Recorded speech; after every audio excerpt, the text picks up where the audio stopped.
GeM TV நேயர்கள் அனைவருக்கும் வணக்கம். காசாவில் இஸ்ரேல் தொடர்ந்து தாக்குதல் நடத்திட்டு இருந்தாங்க. இப்போ வரை அதாவது கிட்டத்தட்ட ஒரு 2 வருஷமாக தாக்குதல் நடத்தி அங்கே ஒரு மிகப்பெரிய போர் உண்டாயிட்டு இருக்குது. அது எல்லாமே நம்ம எல்லாத்துக்கும் தெரிஞ்ச விஷயம் தான்.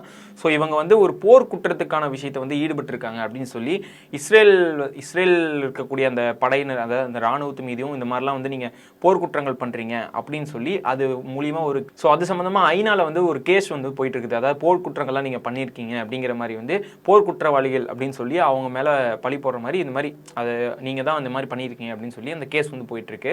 ஸோ இது தொடர்ந்து அமெரிக்காவுடைய உளவுத்துறைகள் இது சம்மந்தமாக விசாரிச்சுட்டு வந்துட்டு இருக்காங்க. இதில் சில பல தகவல்கள் எல்லாமே வெளியே வந்திருக்கு. இது சம்மந்தமாக நிறைய விஷயங்கள் வெளியே வந்திருக்கு. ஸோ அது என்ன அப்படிங்கிறது எல்லாமே இந்த வீடியோவில் நம்ம டீட்டெயில்ஸாக பார்க்கலாம்.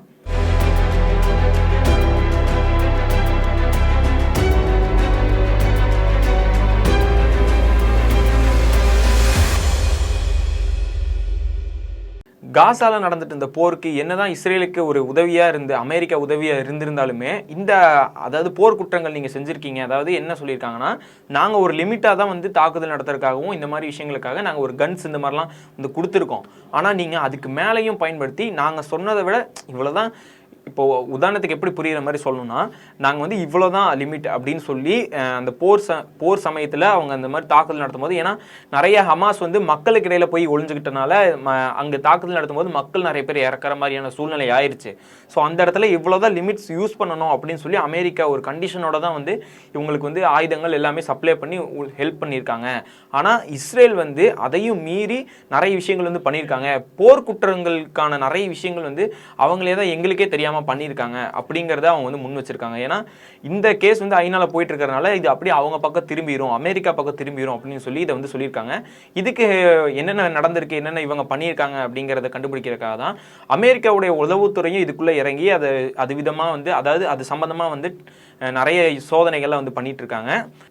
இது சம்பந்தமாக காசாவுடைய போர் குற்றங்கள் குறித்து அவங்களுடைய, அதாவது இஸ்ரேலுடைய வழக்கறிஞர்கள் முன்னாடியே நாங்கள் சொன்னோம், ஆனால் கேட்கல அப்படிங்கிற மாதிரி அவங்க முன் வச்சிருக்காங்க.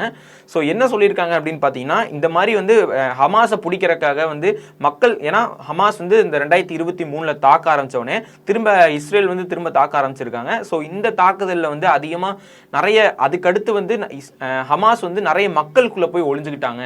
அதாவது நிறைய பேர் மக்களுக்கு இடையில போய் ஒளிஞ்சுக்கிட்டாலும் மக்கள் வாழ்கிற பகுதியில் போய் ஒளிஞ்சுக்கிட்டனாலையும் அங்கே நாங்கள் தாக்குதல் நடத்த வேண்டிய சூழ்நிலை ஆயிடுச்சு. ஆனால் அப்பயுமே நாங்கள் இராணுவத்திடத்தில் என்ன சொல்லியிருந்தோம் அப்படின்னு பார்த்தீங்கன்னா, ஒரு அளவுக்கு தான் அதாவது ஒரு குறிப்பிட்ட இடங்களில் தான் தாக்குதல் நடத்தணும், இவ்வளோதான் தாக்குதல் நடத்தணும், இத்தனை இது மட்டும் பண்ணால் போதும் அப்படிங்கிற மாதிரி ஒரு ரூல்ஸோட தான் நாங்கள் பண்ணிட்டு இருந்தோம். ஆனால் அதுக்கு மேலேயும் தாக்குதல் நடத்தியிருக்காங்க. இதை நாங்கள் முன்னாடியே சொல்லியிருந்தோம் அப்படிங்கிறது அவங்களுமே சொல்கிறாங்க. இதுக்கு இவங்க என்ன சொல்கிறாங்க அப்படின்னு, அதாவது இஸ்ரேல் படையினர், அதாவது இஸ்ரேலில் இருக்கக்கூடிய இந்த தாக்குதலில் ஈடுபட்டவங்க, இந்த இராணுவமாக இருக்கட்டும், இவங்க எல்லாரும் என்ன சொல்கிறாங்க அப்படின்னு பார்த்தீங்கன்னா, நாங்கள் இந்த சட்டத்தை எதுவும் மீறலை, நீங்கள் கொடுத்த ரூல்ஸையும் நாங்கள் எதுவும் மீறலை, போர் குற்றத்துக்கான விஷயங்கள் நான் எதுவுமே பண்ணவே இல்லை, எல்லாமே நாங்கள் ரூல்ஸ் நடப்பீடெல்லாம் நாங்கள் பண்ணிட்டு இருந்தோம். அதாவது இவ்வளோதான், ஒரு போர்க்குற்றம் ஆகாத நிலையில தான் நாங்கள் எல்லா விஷயங்களும் பண்ணிட்டு இருந்தோம். ஆனால் இப்படி வீண் பழியை எங்கள் மேலே போடுறாங்க. நிறைய காட்சிகள் இஸ்ரேல் தான் ஏதோ தாக்குற மாதிரியான விஷயங்கள்லாம் காமிச்சு, நிறைய மீடியாஸ், நிறைய வெளி உலகத்தில் இந்த மாதிரிலாம் காமிச்சு எங்களை தப்பா காமிக்கிறாங்க அப்படிங்கிற மாதிரி இஸ்ரேலில் இருக்கக்கூடிய நிறைய பேர் அதாவது உயர பதவியில் இருக்கிறவங்க நிறைய பேர் இது வெளியே சொல்லிட்டு இருக்காங்க. ப்ரெஸ் மீட்லேயே நிறைய பேர் இது சொல்லிட்டு இருக்காங்க.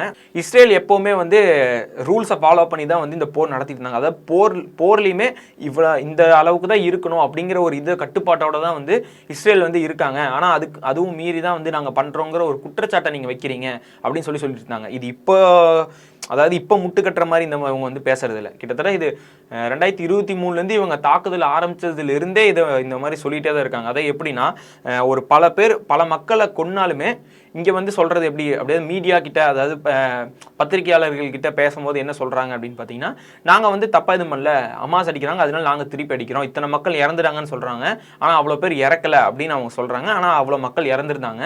இது போக போக தான் எல்லாத்துக்கும் உண்மை அப்படிங்கிறது தெரிய ஆரம்பிச்சது. அப்போவுமே நிறைய பேர் என்ன நினச்சிட்டு இருந்தாங்க அப்படின்னா, இஸ்ரேல் உண்மையதான் சொல்கிறாங்க, அவ்வளோ மக்கள் அங்கே இறக்குறது இல்லை அப்படிங்கிற மாதிரி காமிச்சிட்டு இருந்தாங்க. ஆனால் கொஞ்ச நாள் போக போக தான் எல்லா பத்திரிகையிலையும் இவ்வளோ மக்கள் இறந்துருக்காங்க அப்படிங்கிறத பேச ஆரம்பித்தாங்க. கிட்டத்தட்ட 67,000 மக்களுக்கு மேலே அங்கே இப்போ இறந்து போய் இருக்கிறது, இதெல்லாம் அவர் பண்ணவே இல்லை, அதாவது இவ்வளோ மக்கள் இறந்து போல தப்பாக காமிக்கிறாங்க அப்படின்லாம் ஃபஸ்ட்டு ஆரம்பத்தில் சொல்லியிருந்தார்.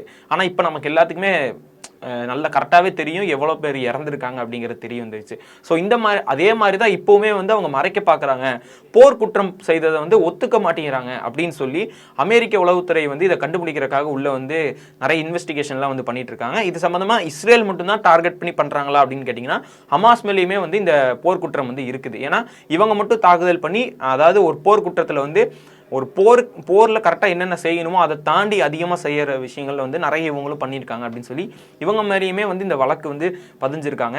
ஸோ இந்த ஆல்ரெடி பார்த்தீங்கன்னா நெதன்யாகு மேலே போர் குற்றவாளி அப்படிங்கிற ஒரு குற்றச்சாட்டு ஒன்று இருக்குது. இதனால அவர் எப்போ வேணால் அரெஸ்ட் பண்ணலாம் அப்படிங்கிற ஒரு சூழ்நிலை இருக்குது.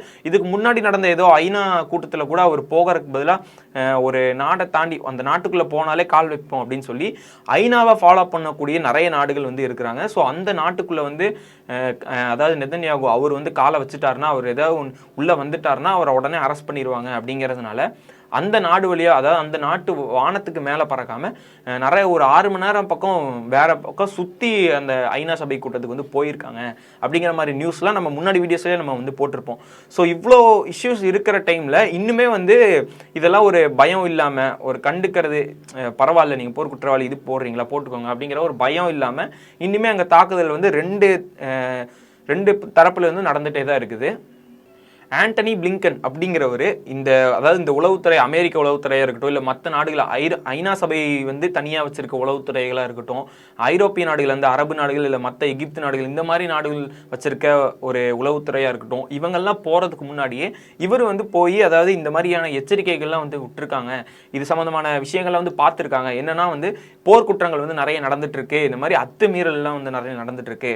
அமெரிக்காட்டிலிருந்து, அதாவது அமெரிக்கா மூலியமா உதவி வாங்குற இஸ்ரேலும் சரி, இல்லை காசாவை சேவ் பண்ணுறோம் அப்படின்னு சொல்லிட்டு இருக்க ஹமாஸும் சரி, இவங்க 2 பேருமே வந்து போர்க்குற்றங்கள் நிறைய செஞ்சுட்டு வராங்க அப்படிங்கிற ஒரு கேள்வியை வந்து முன்னாடி வந்தப்போ இவர் நிறைய இந்த மாதிரி மனிதாபிமான இல்லாத செயல்களை நிறைய வந்து முன்னெடுத்து அவங்க 2 தரப்பினர்கள்ட்டையும் வந்து இந்த மாதிரி விஷயங்களை வந்து சொல்லியிருக்காங்க. இது வந்து பெரிய அதாவது குற்றமா இதாகும் அப்படின்னு சொல்லி நிறைய வார்னிங்லாம் வந்து கொடுத்துருக்காங்க அப்படின்னு வந்து அவர் சொல்லியிருக்காரு. இந்த தரப்பு ஒரு சைடில் போயிட்டு இருந்தாலுமே இப்போ அரசாங்கம், அதாவது இந்த ஐநா சபை அதாவது இந்த வழக்கு போயிட்டு இருக்குல்ல, ஸோ இந்த இடத்துல இருக்கக்கூடிய அரசு தரப்பு வழக்கறிஞர்கள்லாம் என்ன சொல்றாங்க அப்படின்னு பார்த்தீங்கன்னா, இல்லை இதுக்கு வந்து அமெரிக்காவுக்குமே ஒரு தொடர்பு வந்து இருக்கும். ஏன்னா அமெரிக்காவுடைய சப்போர்ட் இல்லாமல் வந்து இஸ்ரேல் எதுவுமே பண்ண மாட்டாங்க. அமெரிக்காவுடைய தொடர்பு இருந்தால் மட்டும்தான் இதெல்லாம் பண்ணுறதுக்கான வாய்ப்புகள் இருக்கும். ஏன்னா இவ்வளோ நாடுகள் முன்னாடி இன்னொரு நாடை வந்து தாக்கிட்டு இருக்கோம், அதாவது நம்ம பாலஸ்தீன் அப்படிங்கிற ஒரு இடத்த வந்து தாக்கிட்டு இருக்கோம். அப்படிங்கும்போது அப்போ கண்டிப்பாக மிகப்பெரிய பிரச்சனையாகும். அப்படிங்கிற அந்த இடத்துல கூட இவங்க யாருக்கும் பயப்படாமல், யாருக்கும் தெரியாமல் இந்த மாதிரி போர்க்குற்றம் வந்து நார்மலா செய்யறாங்க அப்படிங்கிறது வந்து அது அவங்களா பண்ணவே மாட்டாங்க. பின்னாடி வந்து ஒரு நாட்டுடைய தூண்டுதல் இல்லாம இவங்க வந்து பண்றதுக்கான வாய்ப்புகள் இல்லை அப்படின்னு சொல்லி இவங்களுடைய கருத்து முன் வச்சிருக்காங்க. இதுல வந்து அமெரிக்காவுடைய பங்கும் கண்டிப்பா இருக்கும் அப்படிங்கிறத இவங்க வந்து இவங்க சைட்ல இருந்து வாதாடிட்டு வந்துட்டு இருக்காங்க. ஆல்ரெடி பார்த்தீங்கன்னா இஸ்ரேலுடைய பிரதமரான பெஞ்சமின் நெதன்யாகு இவர் மேலே ஆல்ரெடி கேஸ் இருக்குது. ஸோ இது அதாவது போர் குற்றவாளி அப்படிங்கிற கேஸ் இருக்குது. முன்னாடியே சொன்ன மாதிரி நிறைய இடத்துல இவரை அரெஸ்ட் பண்ணுறதுக்கான வாய்ப்புகள் இருக்குது. உடனே இவரோட பதவி வந்து இப்போ உடனே இல்லை, இவர் இப்போ பதவியில் இருக்காரு, இந்த பதவிக்காலம் வந்து முடிஞ்சிருச்சு அப்படின்னா இவரை கண்டிப்பாக அரெஸ்ட் பண்ணுறதுக்கான வாய்ப்புகள் அதிகமாகவே இருக்குது. ஸோ அதனால தான் அதுக்குள்ளே நம்ம ஏதாவது பண்ணணும், இந்த பதவியை தக்க வச்சுக்கணும் அப்படிங்கிறதுக்காக தான் வந்து இப்போ இந்த வழக்கில் இருந்து தப்பிக்கணும் அப்படிங்கிறதுக்காக நிறைய முட்டுகள் கொடுக்குறாரு. நிறைய வந்து நாங்கள் வந்து இந்த மாதிரிலாம் பண்ணலை, போர் குற்றங்களை நாங்கள் எதுவுமே பண்ணவே இல்லை, ஆனால் வீணா வந்து எங்கள் மேலே பழி சுமத்துறாங்க அப்படிங்கிற பேச்சு வந்து இவர் முன்வைக்கிறாரு. இவருக்காக, அதாவது இஸ்ரேலுக்கு வாதாடக்கூடிய வழக்கறிஞர்களும் என்ன சொல்றாங்க அப்படின்னு பார்த்தீங்கன்னா, இந்த இஷ்யூ வந்து பெருசாக போறதுனால இது நான் வந்து முன்னாடி எச்சரிச்சிட்டேன் அப்படிங்கிற மாதிரி இவங்க மாற்றி சொல்லிட்டாங்க அப்படிங்கிற மாதிரி நிறைய விஷயங்கள் வந்து ஒரு மாதிரி குழப்பமாக வந்து போயிட்டு இருக்குது. ஸோ இந்த விஷயத்தை பற்றி நீங்கள் என்ன நினைக்கிறீங்க அப்படிங்கிறது எல்லாமே கீழே வந்து கமெண்ட்ஸை சொல்லுங்கள்.